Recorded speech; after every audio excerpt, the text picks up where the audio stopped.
저는 오늘 감사가 넘치는 기도의 위대한 능력, 이런 제목으로 하나님의 말씀을 증거하도록 하겠습니다. 지금 저희 교회는 전 성도가 40일 동안 릴레이 금식 기도를 진행하고 있습니다. 또 매주 금요일마다 모리아 성전에서 특별 기도회로 하나님께 부르짖으며 기도하고 있습니다. 그러나 우리가 한 가지 잊지 말아야 될 사실은 반드시 기도에 감사가 들어가야 된다는 사실입니다. 오늘 본문 빌립보서 4장 6절 말씀 볼 때 오직 모든 일에 기도와 간구로 너희 구할 것을 감사함으로 하나님께 아뢰라. 모든 일에 기도하고 간구할 때는 반드시 감사가 들어가야 된다. 빌립보 4장 6절에 말씀을 하고 있습니다. 그렇게 하면 하나님이 지켜주신대요. 빌립보서 4장 7절에 분명히 지키시리라 약속하고 있습니다. 골로새서 4장 2절 말씀도 보세요.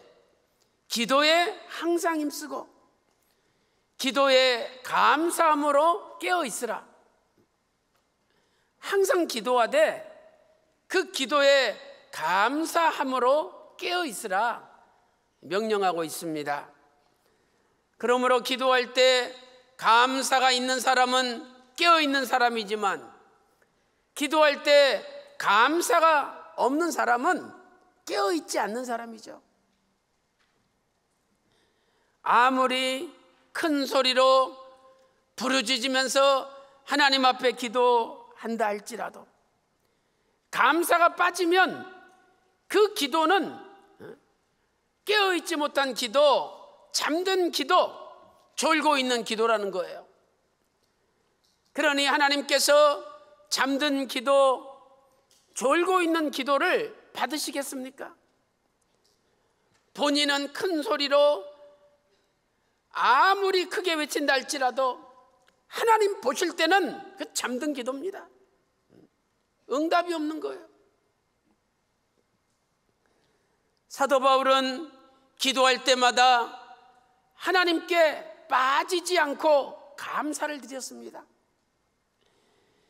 데살로니가전서 1장 2절 말씀 보니까 우리가 너희 무리를 인하여 항상 하나님께 감사하고 기도할 때에 항상 하나님께 감사하고 기도했다.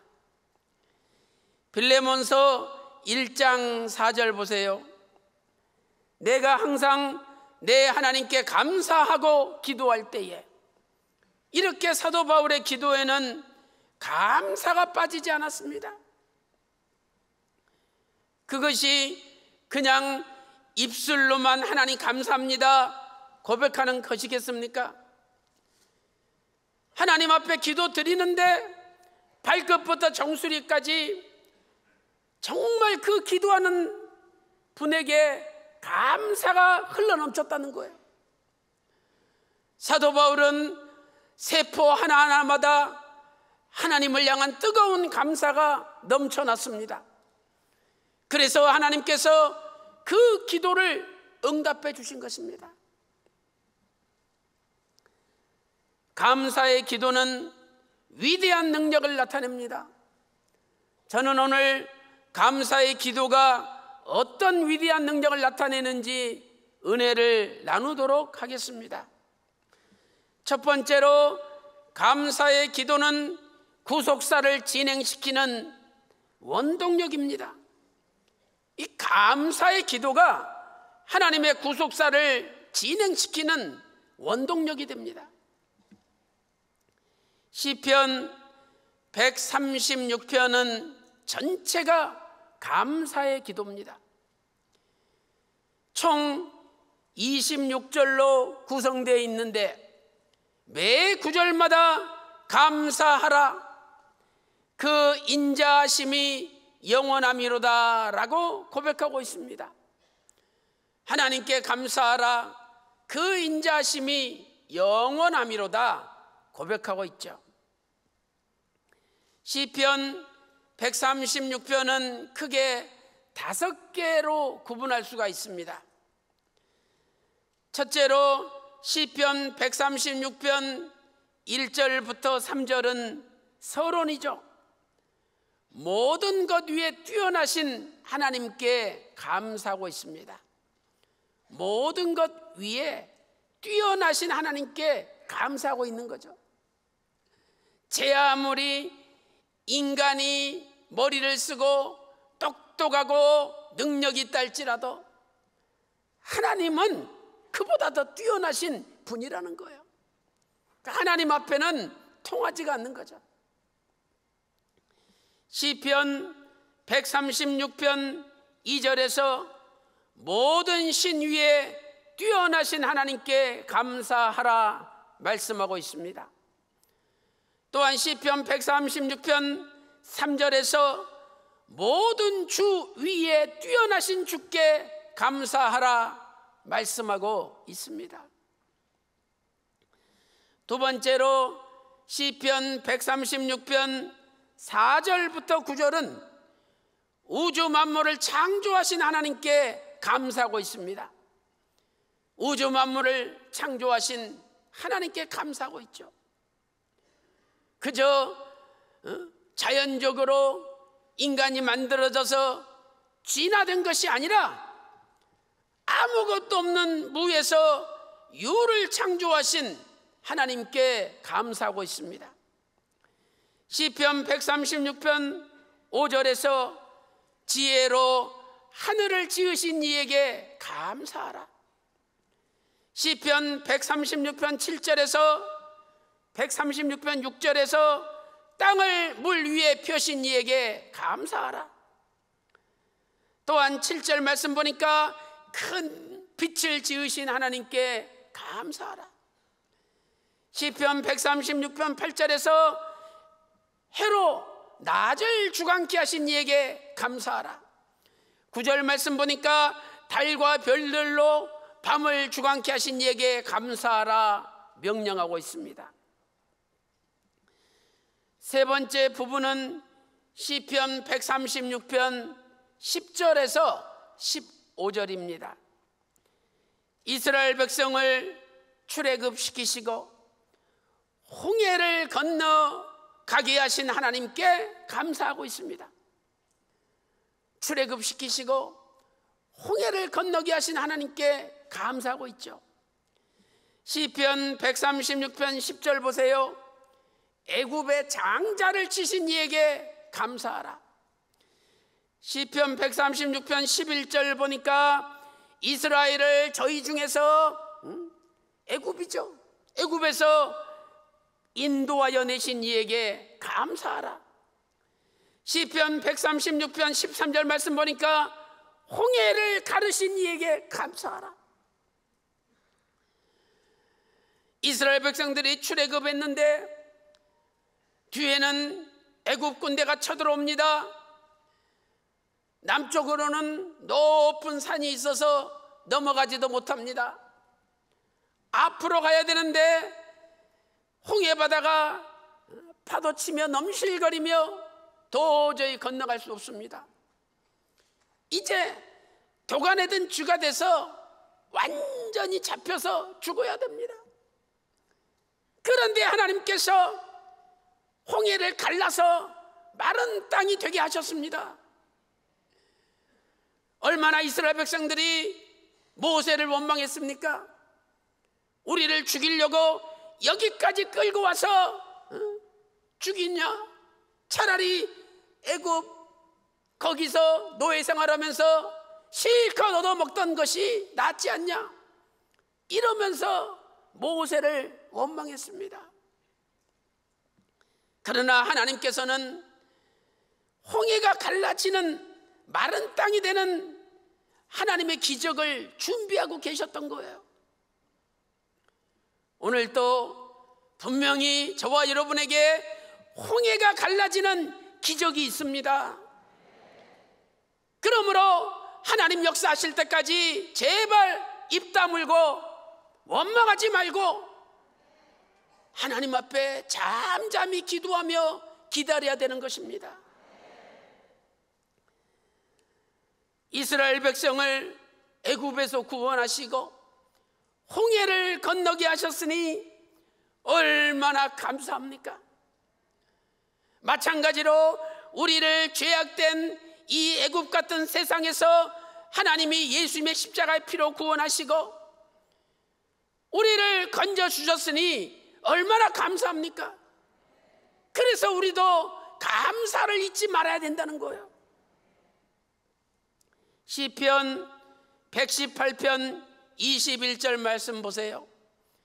시편 118편 21절에 주께서 내게 응답하시고 나의 구원이 되셨으니 내가 주께 감사하리이다 고백하고 있습니다. 내가 죽어야 되는데 그 자리에 예수님이 대신 죽으시고 우리를 죄와 사망에서 건져주셨습니다. 우리가 죽어야 되는데 그 자리에 예수님이 대신 죽으신 거예요.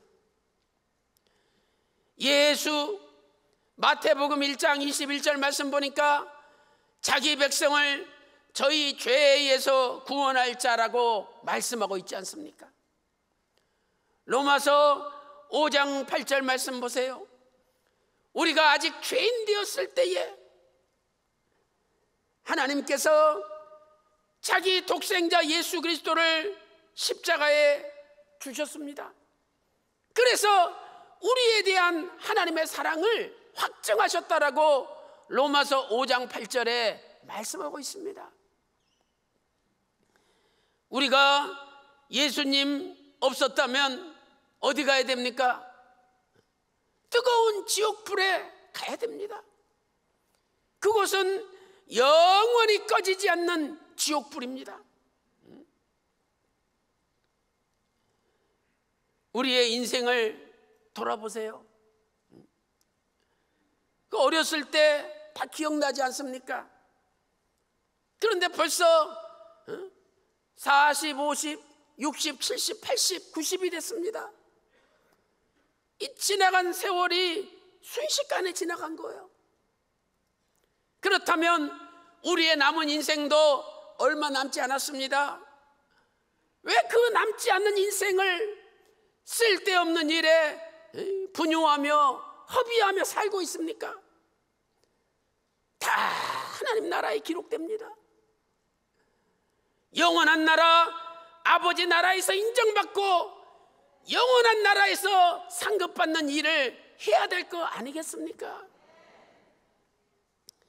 이렇게 영원히 꺼지지 않는 지옥불에 들어갈 우리를 하나님께서 독생자 예수 그리스도를 보내셔서 건져주셨으니 이보다 더 감격스럽고 감사한 일이 어디 있습니까? 그래서 늘 우리는 감사가 충만해서 하나님 앞에 기도해야 된다는 거죠.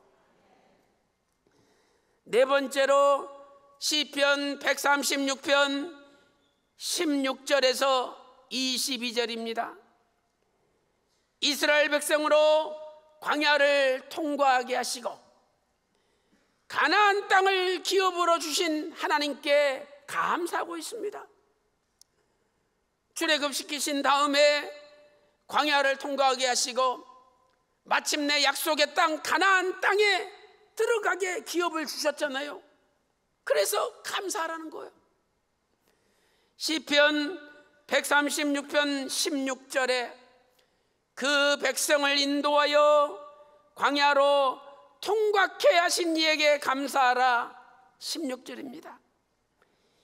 시편 136편 21절 말씀 보니까 저희의 땅을 기업으로 주신 이에게 감사하라.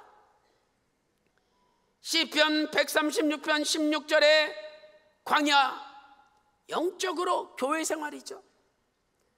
사도행전 7장 38절에 광야는 교회라고 분명히 말씀하고 있습니다. 또한 시편 136편 21절에 저희의 땅은 가나안 땅이죠. 이 가나안 땅은 천국의 그림자입니다. 시편 106편 24절에 가나안 땅을 가리켜 낙토다, 즐거운 땅이라고 표현하고 있습니다. 이 세상에 아무리 즐거워도 하나님 나라의 영원한 즐거움과 비교되지 않습니다. 그 죄 지을 때는 순간은 좋죠. 그래서 세상 유혹에 넘어가 죄를 짓습니다. 그러나 반드시 죄에 대한 대가, 하나님의 심판을 받게 되어 있습니다. 욥기 4장 7절에도 죄 없이 망한 자가 누구냐라고 말씀하고 있죠. 그러나 하나님 앞에 진심으로 회개하면 그 죄가 없어집니다. 그래서 우리는 죄를 회개하고 하나님의 말씀을 붙들고 믿음으로 성별되고 거룩한 삶을 살아야 됩니다. 이스라엘 백성들이 광야를 통과할 때 참으로 힘들고 어려운 일들이 많았습니다. 아말렉과 전투했었죠. 또 하루 종일, 하루, 열흘, 한 달 걸어야 됩니다. 보이는 것이라고는 황무지 같은 그 험난한 땅만 보일 뿐입니다. 풀 한 폭이 보이지 않습니다. 이렇게 머나먼 광야길을 걸을 때 얼마나 낙심되고 힘든 일이 많았겠습니까? 그러나 결국 하나님께서 정해놓으신 40년이 지나니까 마침내 이스라엘 백성들은 가나안 땅에 들어가게 되어 있습니다. 광야도 그렇게 힘들고 어려웠지만 지나고 보면 가나안 땅에 들어가기 위한 과정에 불과했던 것입니다. 오늘 우리도 교회 생활하면서 힘들고 어려운 일들이 많죠. 너무 조급하게 생각하지 마세요. 광야 40년이 차야 되듯이 무엇이든지 하나님이 정해놓은 기간이 차야 됩니다. 그래서 끝까지 견디고 인내해야 된다, 기다려야 된다, 하나님께서 말씀하고 계시는 거죠.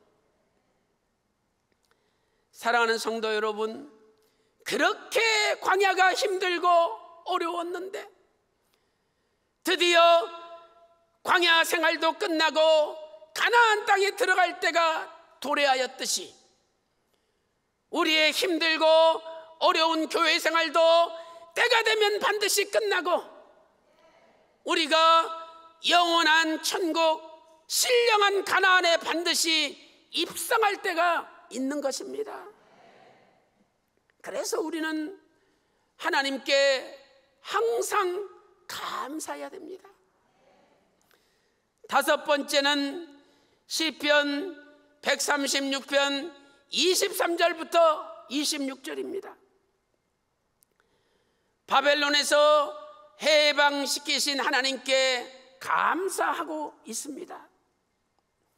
그리고 결론을 맺고 있습니다. 시편 136편 23절에 우리를 비천한 데서 기념하신 이에게 감사하라.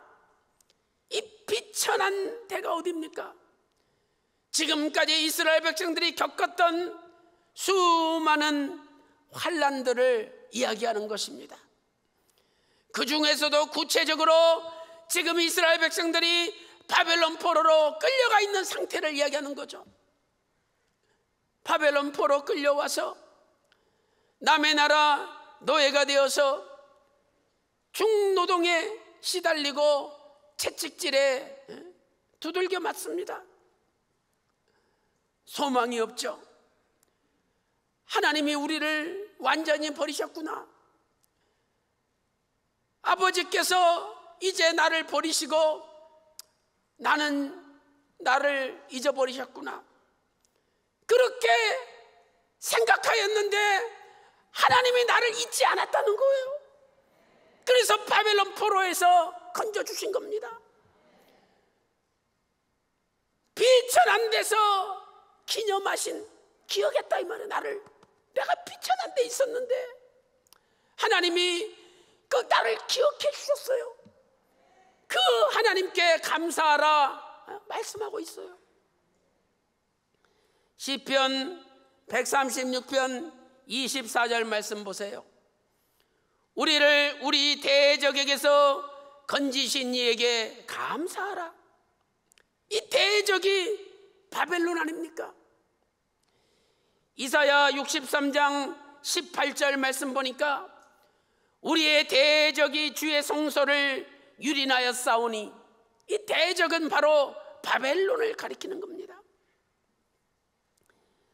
사랑하는 성도 여러분, 시편 136편을 집에 가셔서 1절부터 마지막 26절까지 기도하는 마음으로 읽어보세요. 감사가 우러나고 감사가 넘칩니다.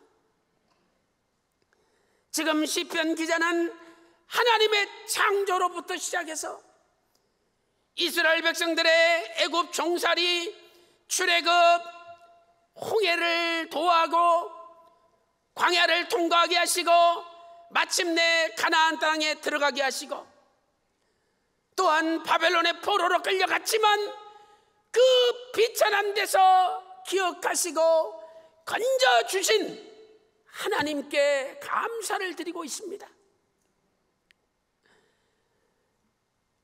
이것은 하나님의 모든 구속사가, 하나님의 창조로부터 지금 바벨론에서 포로 귀환하는 것까지 모든 하나님의 구속사가 한마디로 감사라는 거예요. 감사. 그러므로 감사가 넘치는 사람을 하나님은 구속사의 주역으로 쓰십니다. 맨날 입에서 불평이나 하고 원망이나 하고 남을 깎아내리고 어떻게든 끄집어내려고 그러고 입에서 늘 불평이 넘치는 사람은 구속사의 주역으로 쓰임받지 못합니다. 늘 입을 막고 하나님 찬양하고 하나님께 기도하고 감사가 넘칠 때 하나님은 그분을 사용하시는 것입니다. 사랑하는 성도 여러분, 우리도 우리의 인생 가운데 힘든 고난의 시간을 보내고 있지 않습니까? 그러나 그것도 하나님의 구속사요. 그 하나님의 구속사를 진행시키는 원동력은 바로 감사입니다. 시편 50편 24절에 감사로 제사 드리는 자가 나를 영화롭게 하나니 그 행위를 옳게 하는 자에게 나의 구원을 보이리라. 지금 감사로 시작해서 구원으로 맞춰집니다. 하나님의 구속사는 한마디로 감사라는 거예요. 그렇다면 우리는 감사로 시작하고 감사로 진행하고 감사로 마쳐야 됩니다. 하나님의 구속사의 시작이 감사요, 진행도 감사요, 마침도 감사입니다. 과연 저와 여러분의 입술에는, 마음에는 진정으로 감사가 넘쳐나고 있습니까? 목사님, 되는 일이 없어요. 나는 이제 버림받았나 봐요.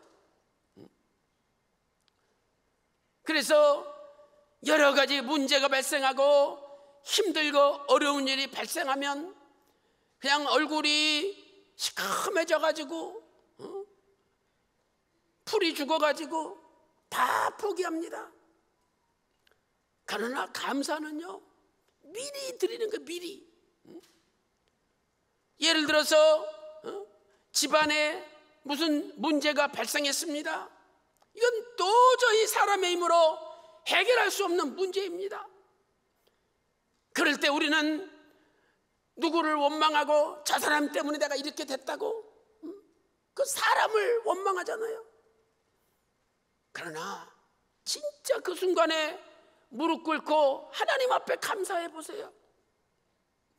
하나님, 이 문제가 아직 해결되지 않았지만 하나님, 이 문제를 이렇게 빨리 해결시켜 주셔서 감사합니다. 아직 해결이 안 됐는데 미리 땡겨서 감사해 보세요. 진짜 해결됩니다. 히브리서 11장 1절에 믿음은 바라는 것들의 실상이라고 말씀하고 있지 않습니까? 믿음은 위대합니다. 아무리 인간들이 무슨 모략을 꾸민다 할지라도 하나님의 믿음을 이길 수가 없는 거예요. 그래서 여러분 감사하세요. 하나님, 아들이 속썩여도 이 아들이 이렇게 하나님을 잘 믿게 바꿔주시니 감사합니다. 미리 감사하라는 거죠. 그러면은요, 그 감사를 아들이 이기지 못해요. 하나님께서 반드시 아들을 바꿔주십니다. 오늘도 하나님의 구속사의 시작과 진행과 마침이 감사로 똘똘 뭉쳐있다는 것을 깨달으시고, 아무리 힘들고 어려워도 입술로 죄짓지 말고 오히려 하나님 앞에 진심으로 감사해서